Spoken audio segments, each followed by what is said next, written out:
This is one of the most romanticised moments in British military history, the charge of the Light Brigade. And here we have, at the moment of the impact, charging through the batteries, the throat plume streaming out behind. And this was there so that he could be identified by his other troops and men. Now, was it a moment of madness?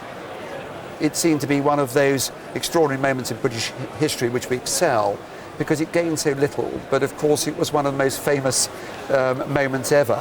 Tell me, what is your interest in the picture? I like great military pieces, just, you know, the thought of the battle, really. Romance. Yes. And have you known it for a long time? I've known it for about 45 years. Yes. I was lucky my parents bought it and have since handed it to me. Yes. Well, it's interesting because the painting is by not a particularly well-known artist called Christopher Clark.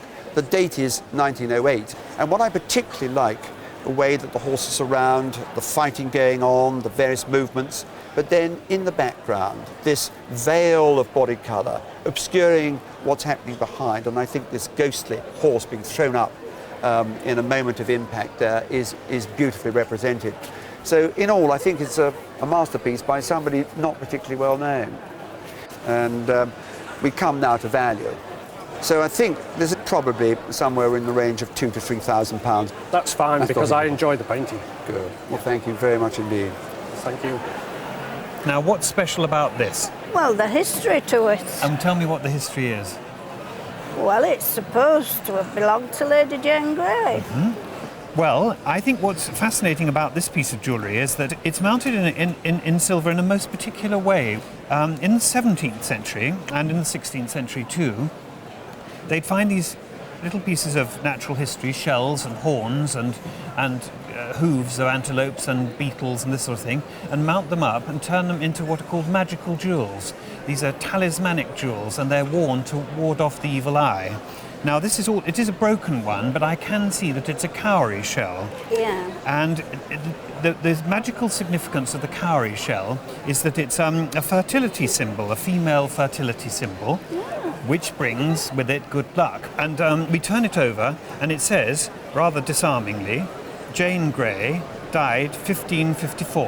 Why on earth one should suppose that such a tiny, tiny little jewel should have anything to do with a Queen of England, albeit a Queen who only reigned for 9 days, is really stretching credibility to the limits, isn't it? Well, it is, yeah. So I think what we can be faced with here is that we've got a late 16th, early 17th century magical jewel mounted in silver with an added punch, referring to a queen who died after reigning only 9 days. Yeah. She died a violent death in the Tower of London with the axe. And this, I know, and this is a reference to her. Yeah. She's a Protestant heroine, and that, I think, is why it's engraved on the back. And this is no way meant to deceive. It also no way is it meant for us to believe that this is a jewel directly from her. No. It's just a reference to an English martyr. Yeah. Marvellous, marvellous thing. Can you imagine how we're going to value this? Not really, because I can't see that it has a lot of value. No, and I think you're absolutely right. I'd say its value is absolutely next to nothing, which is absolutely unimportant to me, because I think it's loaded with interest. And let's hope it brings some good luck to both of us. That'd be nice, wouldn't it? Well, it would.